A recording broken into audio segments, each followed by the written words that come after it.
بسم الله والصلاة والسلام على أشرف خلق الله. ازيكم عاملين ايه؟ كل سنة وانتم طيبين وفرحانين ومتهنيين. عملت لكم النهاردة أجواء رمضان بقى وظبطت المطبخ. مش قادرة أقول لكم بكل بساطة وبكل شياكة وكمان وبأرخص الأسعار. يعني ايه بأرخص الأسعار؟ عشان يبقى في متناولنا كلنا وفي متناول الجميع. هعمل ايه النهاردة؟ هفرز الفاكهة بتاعتي. يعني ايه هفرز الفاكهة بتاعتي؟ يعني جبت البنجر بتاعي، غسلته وقطعته وحطيته في كوباية مية على البوتاجاز. لقيت البنجر كده فاتح ولونه مش لطيف، مش عاجبني، حطيت عليه شويه كركديه. وجبت هنا الاستفندي. اوعي ترمي بعد كده، احنا ما بنرميش حاجه من البرتقال ولا من الاستفندي. قشر الاستفندي هنستخدمه، كل حاجه هنخزنها هنستخدمها، مش هنهدر منها حاجه. الاستفندي هنستخدمه اللي هو يوسف افندي طبعا حسب البلاد ما بتقولوا. البرتقال طبعا ما رميناش منه حاجه. المانجا ما رميناش منها غير النقايه بس. وطبعا لو كان في اختراع للنقايه كنت اخترعته.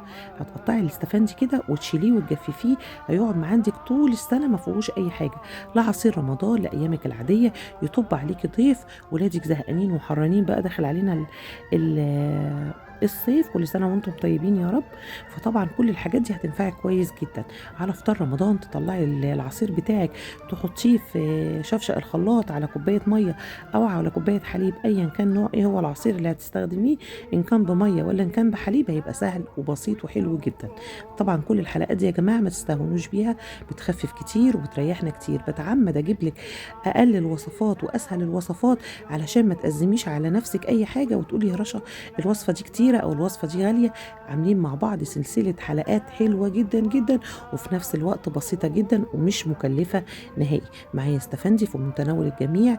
الكيلو دلوقتي ممكن يعمل 7 جنيه ونص او كيلو ونص ب10، ايا كان ايه هو حسب سعره حسب البلاد. وهنا الجوافه برضو ب7 جنيه ونص. المهم جايبالك حاجات في متناولنا كلنا. معايا الجوافه. طبعا الجوافه اوعي تخزنيها الا لما تعصري عليها الليمون علشان ما تسودش منك. وفي الاخر تدعي عليا، اهم حاجه تدعي لي في دعوه حلوه وتشتركوا في القناه وتفعلي الجرس علشان يوصلك مني كل جديد. طبعا قطعت اليوسف افندي وخدت القشر بتاعه وركنته. ليه بقى يا رشا؟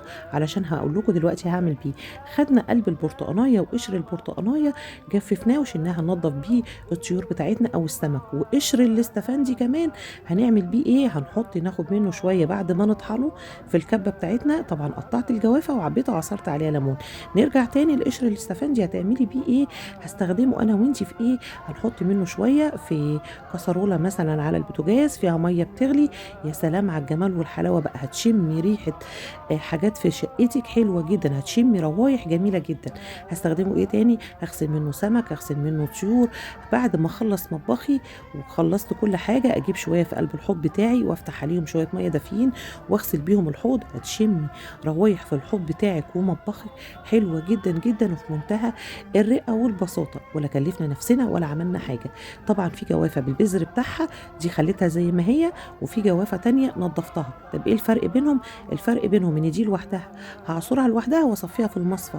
الفرق التاني اللي نضفتها ان انا هحط معاها فراوله دلوقتي، فما ينفعش حاجه ببذرها وحاجه من غير بذرها، علشان الكيس ده هيبقى جاهز على طول. جاهز ازاي على طول؟ هستخدمه اعمله زي كده ايه، زي كوكتيل طبعا، ولا هصفي ولا هعمل. هحط عليه شويه السكر بتوعي او شويه العسل وخلاص، توته توته خلصت الحدوته وعملت شفشق العصير بتاعي. اهم حاجه في الفراوله لما غسلتها كويس ونضفت العنقود ورجعت غسلته تاني، لان تحت العنقود ده بيبقى فيه تراب كده او بقايا من الزرع بتاع الفراوله يعني. فطبعا لازم تغسليه كويس جدا، ويا ريت بقى لو تعصري عليها نص ليمونه ولا انت بتغسليها، او كمان نقطتين اتنين من الخل.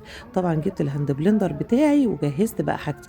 ما عنديش هاند بلندر يا رشا، ولا تضايقي نفسك ولا تزعلي نفسك، في شفشق الخلاط حطيه. هاخد بقى، طبعا ما باخدش، خلي بالكم الكركديه.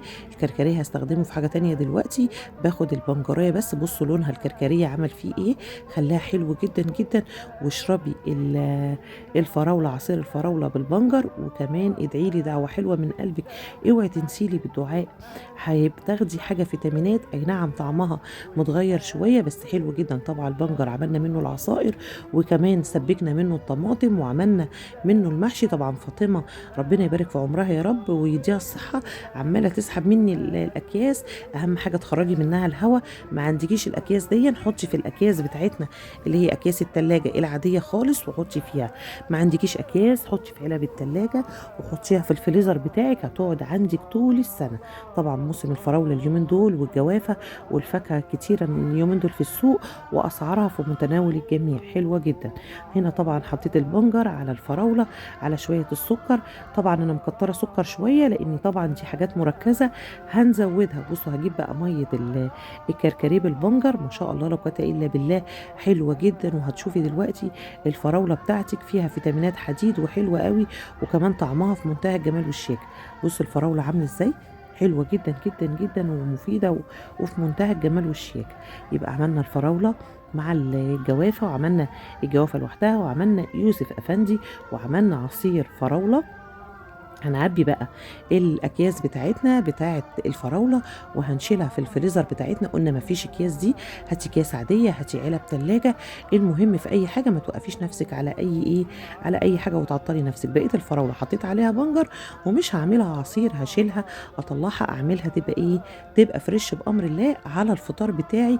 او لو مش في ميعاد فطار، لو الوقت بتاعك ازف عليكي وفي عندك حاجه باقيه، خليها لاي ضيف يطب عليكي او لاولادك. قشر الاستفندي فرمته في الكبه بتاعتي وهخليه، هستخدمه استخدامات كتير زي ما اتفقت معاكم.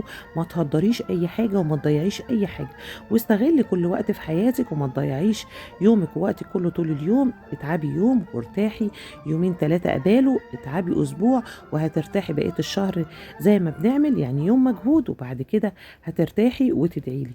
ما تنسونوش بدعوه حلوه وتشتركوا في القناه وتفعلوا الجرس. والسلام عليكم ورحمه الله وبركاته.